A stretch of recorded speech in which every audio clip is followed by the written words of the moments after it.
Now, good evening, students. Last class we did the reaction with halogens. As you can see, I've already discussed with you. So, in that, I've said you that primary alcohols will be oxidized to aldehyde, and finally, it will react with chlorine to form chloral. Secondary alcohol will be oxidized to nothing but ketone, which will be giving you tribromoacetone.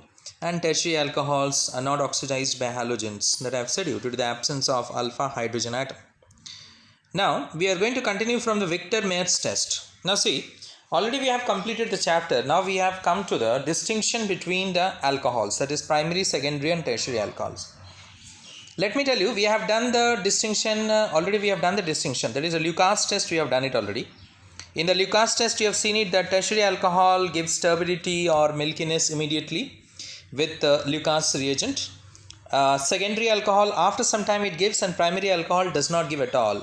It gives turbidity or milkiness only after heating. That we have done it already, the Lucas test. We have also done the oxidation test. In oxidation, just now I said you, oxidation of primary alcohol gives aldehyde, which ultimately gives acid on oxidation. Secondary alcohol gives ketone and it oxidizes difficulty. With the difficulty, it gets oxidized to what you can say, that is carbon dioxide and water, carboxylic acid, carbon dioxide and water. And tertiary alcohol, under drastic conditions in presence of nitric acid only, it gets oxidized to ketone on further oxidation, which gives you carboxylic acid. There is a lower carboxylic acid we get it, which finally oxidizes to give you carbon dioxide and water. We have done all these things. We have also done the dehydration test, that is with copper at 573 Kelvin. Now today one more test I am going to do is the Victor-Meyer's test.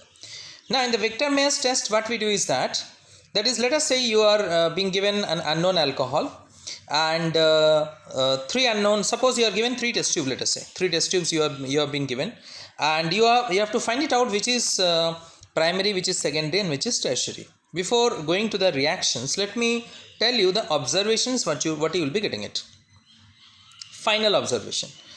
Now, if it is primary alcohol, it will give you blood red coloration. You may write it down. Take out your notebook and write it down. If it is primary alcohol, it will give you blood red coloration. If it is secondary alcohol, it will give you blue coloration. And if it is tertiary alcohol, then the given what you can say alcohol, tertiary alcohol, it remains colorless only. That means there is no change in color. There is no change in color at all. Got it? So this is the final observations what you get it with primary, secondary, tertiary. In short, I said you, that is primary alcohol will give you finally that is the red coloration. Secondary alcohol will give you blue coloration, and tertiary alcohol there is no change in color. We can say that. Now why and how it is possible? Now you can see it here. The reaction I have given you on your screen. You can see that primary alcohol, that is 1 degree alcohol RCH2H. First I am going to react with phosphorus and iodine. That means I have to go for halogenation first. So here Victor-Meyer has taken phosphorus and iodine to give you RCH2I. That is, you will be getting alkyl iodide. Got it? Alkyl iodide is the most reactive. For that reason, he has done it. Next, you are going to react with silver nitrite. Got it? You are going to react with silver nitrite.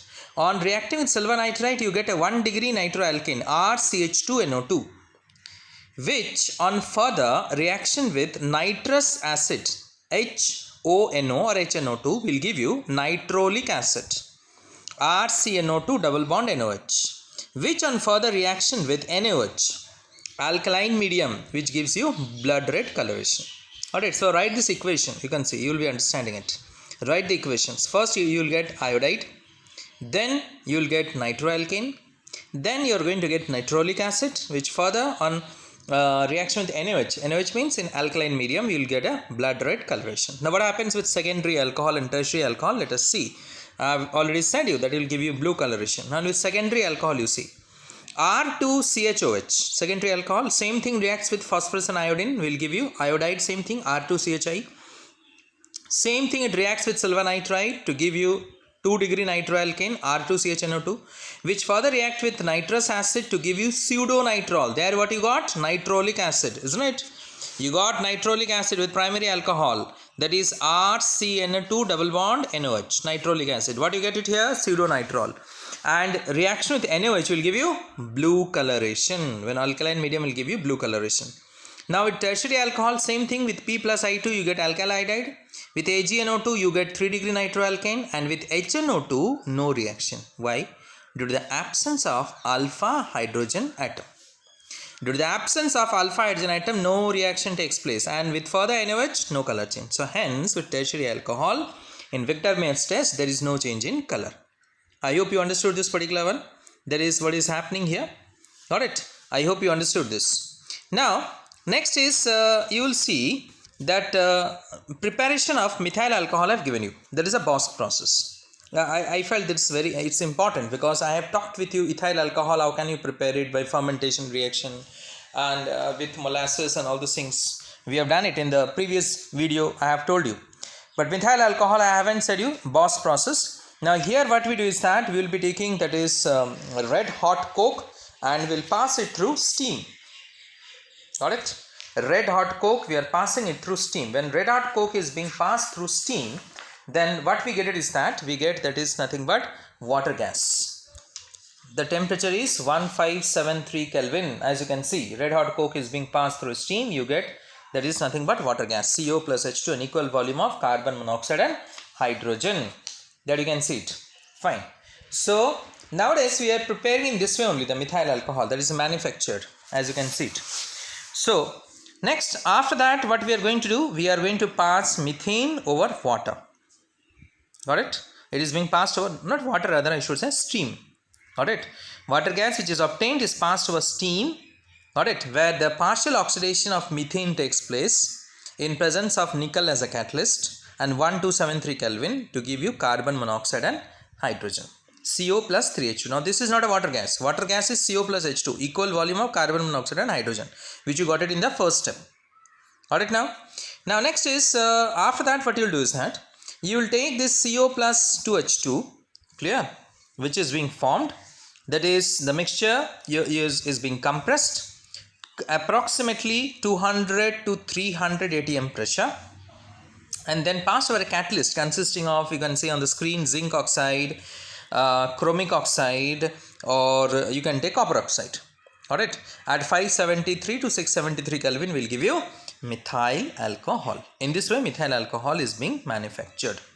Alright, now let me tell you a little bit about the methyl alcohol, which you may get it in somewhere in short question in your entrance or somewhere. Little bit, you just for a knowledge I am saying you that the major source of methanol was as a byproduct in the production of charcoal from wood. Alright, and hence previously in the earlier days we used to call it as wood alcohol or wood spirit, because we used to prepare from charcoal. The major source of methanol was as a byproduct.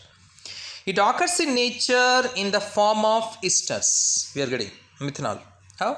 That is nothing but methyl methanoate, we can say that. Clear? HCOOCH3, methyl methanoate. For example, let us say oil of wintergreen contains nothing but methyl salicylate. Yeah, that is also is there, methyl salicylate. Now oil of cloves contains methyl benzoate, and oil of orange flowers contains methyl anthranilate. So see, from here we extract this particular esters. Alright, I said the major source of methanol is your esters. So these are the esters: methyl anthranilate, methyl salicylate, oil of wintergreen, we can say that, which contains methyl salicylate, isn't it?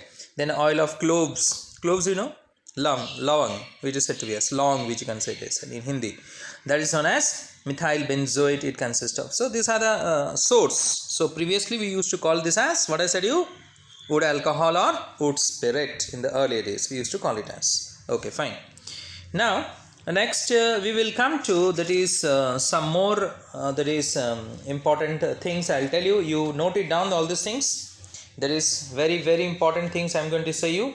It is for your it may come in your entrance or somewhere, you may get it, this particular one.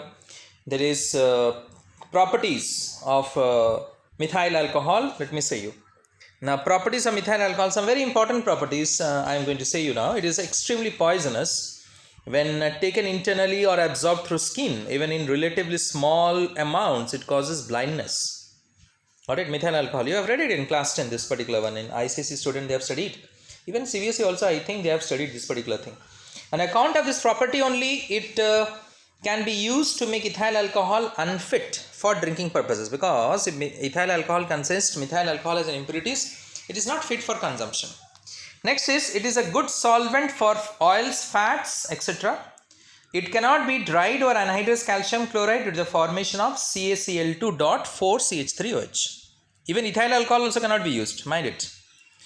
Ethyl alcohol also cannot be used, because ethyl alcohol when dried over anhydrous calcium chloride, it forms CaCl2.4C2H5OH. Here it forms CaCl2.4CH3OH. When a 4 molecule of methyl alcohol combines with anhydrous calcium chloride to form an addition product.